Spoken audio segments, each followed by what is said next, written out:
Welcome to our first team draft video for AFL Fantasy 2024. It's Jords from Fantasy Take TV. And yeah, very excited to share what I've come up with for my first draft for fantasy. I very much love playing fantasy. Didn't have the best year last year, but the years before that, I think we finished around 300 and 700, and then last year was 8,000. So stuffed up a bit on the strategy there, but yeah, we'll get into all things fantasy in a second and go through the team. But yeah, fantasy's open about 10 days from Christmas, and honestly, playing with the picker when it first opens, it's like, I don't know, it's hard to top that dopamine rush you get when you get to play around with the team. It's so exciting, and it's like Christmas. So do enjoy fantasy, and yeah, I think we'll go through the team. Looking at the defenders I've picked, I've probably overpaid a little bit here. I'm not sure that's the right strategy, but if I can find the underpriced top liners, then I can like swap a Sicily out for that. But I think last year I made some mistakes. I tried to look for a lot of value. I think my starting defenders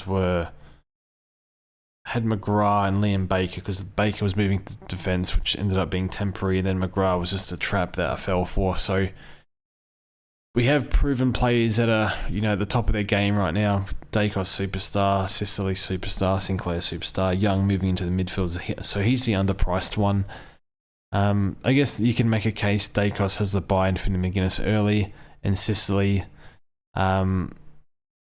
he might regress just because he took so many marks last year. It's hard to sustain that sort of form, gets tagged a bit too.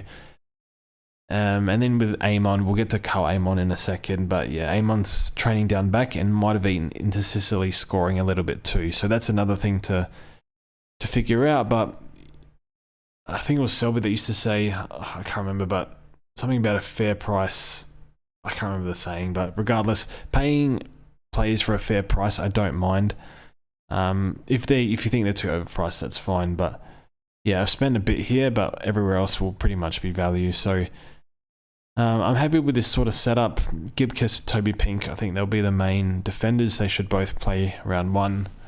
Gibkiss coming off a big injury layoff, and Pink is... they don't have many key defenders at North, to the point where they've put Charlie Comben as a key defender, and I think Core is injured. So yeah, they're our defender rookies, but not. I don't want them to touch the field. And you're happy with these four premiums. You got Tom Stewart there, who I think is fine. You got Nick Newman, Sheasel. I think I'll let Sheasel play out with the role, and then Newman, a bit older. Zach Williams coming back, so I'll let that one play out too. But yeah, Zach Williams, very frustrating player for a very long time, but he's so cheap, and he can easily make 200k, maybe a bit more. So he's in. Apparently he was in good nick before he did his ACL. He has an early buy, but he's one I want to offload early just because his durability is one of the worst in the league, even before the ACL. And then Nick Caulfield apparently has been training really well, having a full preseason, which I don't think he has ever had. So Caulfield is in for now, and that's the defense. Moving to the midfield, so might be a bit of a weird midfield, but my M1 and M2, I've gone for Tom Green and Andy Brayshaw. So I think Green, when he came back from his hammy, played really, really well. Last 115. I think he's probably better for Supercoach in those last few rounds. And then Andy finished really well and had the slow start. So I think they can both outdo 110, but they are kind of expensive. So I guess we're looking for players that are priced around the 90s and 100s that can push that 110 mark. Who's that going to be? I'm not sure, to be honest. I guess the maybe a Zach Butters could finish the year really strong. Could it be Steele back to his best? I don't know. Limited preseason at the moment. Josh Kelly, I don't think I'll be going there again. LDU, he's injury prone. I don't know. I think he'll be popular though. What's the ownership? It hasn't updated yet. Chera was tearing it up before his injuries, but yeah, injury prone, like Took Miller. Sam Walsh is probably the most obvious candidate with a full preseason and expected increase in CBAs. I think that's what he was getting in the finals. So, but he has a round 2 buy, so I think I'll sit that one out. Just check the CBAs in round 1 to make sure they still got all the pretty stacked midfield at Carlton in terms of players who want CBAs. So I think I'll stick with Tom Green and Andy. Green's got the early buy, so this might be the wrong play here, but I think he can be top 3 mid this year. So I'll keep Tom Green for now. I don't know with the buy though. Probably like need to hope and pray that a rookie scores well. He can be a captain loop, but probably need to find another solution here. Then Andy. Love Andy. Strong. Really good outside game. Inside game gets criticised a little bit for his clearance numbers, but he's only 24, so maybe his best footy is still to come. And had played through injury last year early. Now you might be thinking, why do you have Carl Amon here? If you look at his last 5 and last 3, pretty insane averages, 120 and 114. He's just able to rack it up in Hawthorn's defence, and he moved from the wing to defence, and he's been training all pre-season in defence, and I believe Weddle's gone to the wing, and that's what they're planning for. So if we can swing him back and he can dish this stuff up, I'm not expecting 114 average, like maybe 100 plus in this role. He could be a really nice pod, so he's in for now. Provided that halfback role holds. I'm not sure it holds the whole year because he's a very good wingman. They could rotate him there, but it seems like they want him at halfback, so I'll take the punt, I guess, and monitor the preseason. And then Matt Crouch, is he best 22, whatnot. I might discuss Matt Crouch in another video, but I thought he played really, really well the last few games, took his opportunity, and he's changed the way he plays. There was an article about it. He starts driving the legs a bit more, and this was highlighted on SA Radio. I remember listening to it last year. And I think he's trying to drive the ball forward a bit more rather than just dish it off straight away like he used to. So I think he's changed his game, and he's always been one of the hardest workers at the Crows. So I'm a believer in Matt Crouch. A few years ago I wasn't, but he had groin issues, but I'm back. Bandwagoner, what's the Drake quote? Bandwagoner back on the bandwagon, something like that. Back on the bandwagon now. Anyway, moving on. The rookies, I think there's a lot of decent rookies available. So McKercher, Sanders, McKercher's playing halfback. Sanders is probably my favourite. He has probably the best highlight reel from the draft. Maybe Harley Reid does, but I really like Sanders' game. It's not just the highlights, it's the sheer volume of numbers he's put up. So you definitely need to get Sanders in, and I'm confident he'll play round 1. And then Jeremy Sharp is an interesting one, gone to Freo. Where's his career at? I'm not sure. Elite runner. From what I've read, apparently he doesn't like much contact. So we'll see.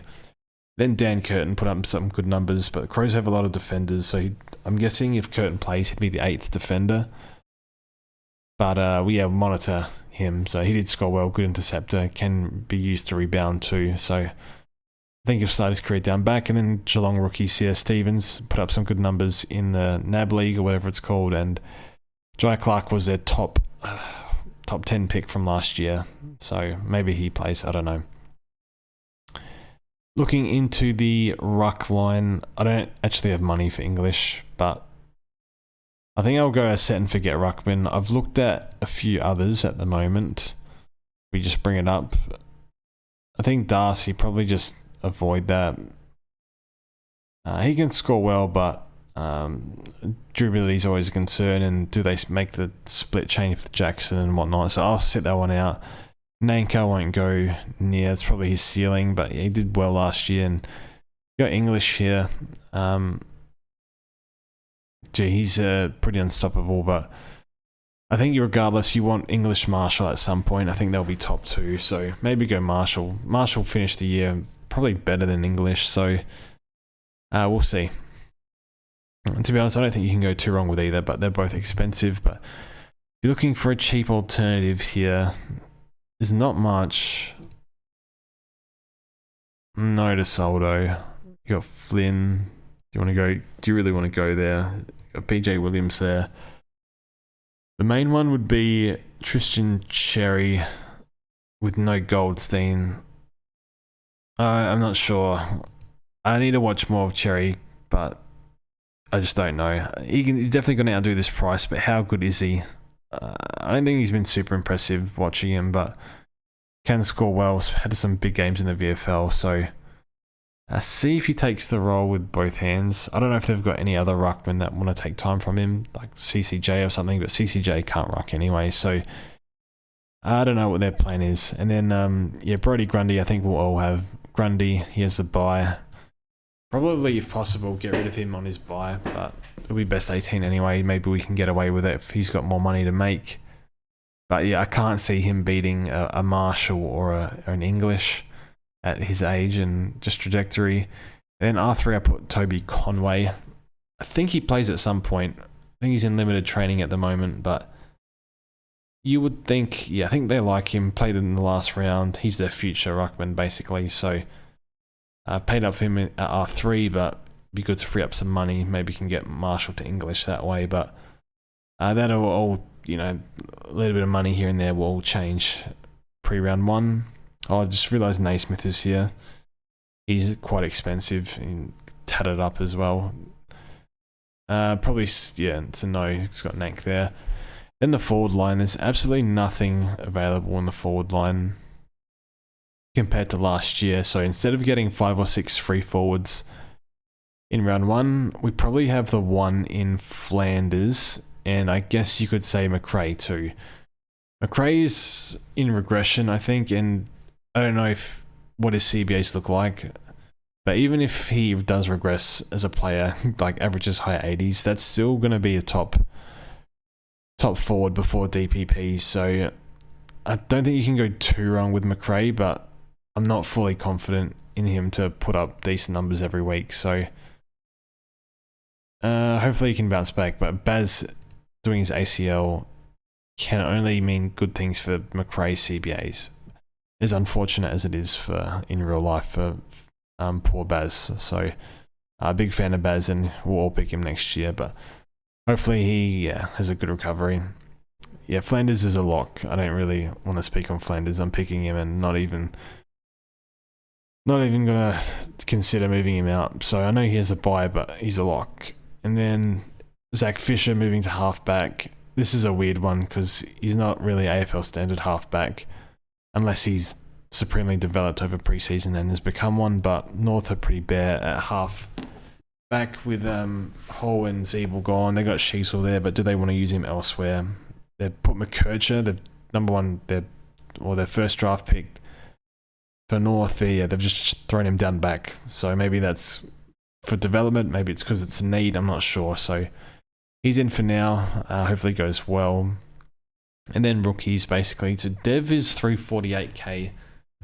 Surely they give him some sort of mid-time with Will Ashcroft out, because when Will Ashcroft comes back and then Levi Ashcroft comes in and then they've got Jasper Fletcher there, you know, Dev has really got to take his chances and hopefully he gets it and no more sub. But yeah, 348k is pretty cheap. I'm not fully confident in Dev, but I do like him as a player. I haven't seen much of him as a midfielder, but he's pretty good overhead, puts his body on the line, does a lot of the good defensive stuff, a lot of the team stuff. So I wonder if he gets a better role for him with the injuries. You know, where's Jared Lyons at the moment? But yeah, just because he's cheap, I've thrown him in. Harley Reid I've got here. I think everyone will probably pick him, and hopefully he is a good rookie for us. I'm not expecting him to be as good as McKercher or Sanders though, just more your high impact, low endurance sort of player at this stage. And by low I just mean, yeah, not as good as some of the other draftees. And then Sean Manor, I think we can field him if he plays round 1. I think he averaged about 110 or something like that. Playing a lot forward in the VFL. And yeah, Darcy Wilson, looks like he's a good chance to play. And then Bauer, I think he played and like got injured or something. Can't remember. So maybe he plays. And then Clay Hall put up some good numbers in the VF and the Waffle Colts or whatever it is. So that's where the team's at the moment. Probably I've decided to fade Taylor Adams. I just can't be bothered picking with him and dealing with his soft tissue injuries. So he's cheap. There's not much available in the forward line. You think his mid-time is pretty good at the Swans. They do have a lot of players there, but yeah, what does that mid-time look like? I'm not sure. And just, yeah, he's so annoying because if I pick him, he'll get injured. And if I don't pick him, he'll play every bloody game. So, his fantasy points in 2022 when his CBAs were decent weren't actually very good, which is strange. But that might have been the year like the Collingwood game style where no one really scored well that year. I think Crisp and Dacos in his first year were like their highest scorers, and they didn't even average 100 that year. So maybe Collingwood, their scoring's improved this year. So who knows? In 2023. But yeah, that's how we're lining up at the moment. Yeah, I just feel like I don't really want to bite off too much than I can chew. Bite off more than I can chew in terms of mid prices. So just gone for really, I guess, Amon and Matt Crouch mid prices. I'm hoping Amon can be a defensive keeper and Matt Crouch can be a buy flip, but I think Matt Crouch can do a good job as an underpriced player. I guess Fisher's a mid pricer, but I think it'll be popular provided he is in the round one team and has a good preseason, and then that's pretty much it. Not like Zach Williams, I think will be higher owned. I don't think there's any high risk mid prices here that can really go south. I guess if Matt Crouch starts performing poorly or for whatever reason, maybe that doesn't go well. And then I think I forgot to speak about Caulfield. No, I did speak about him having a good preseason, first full preseason. That's right. But yeah, that's all from me. Thank you for watching, and I will see you in the next one.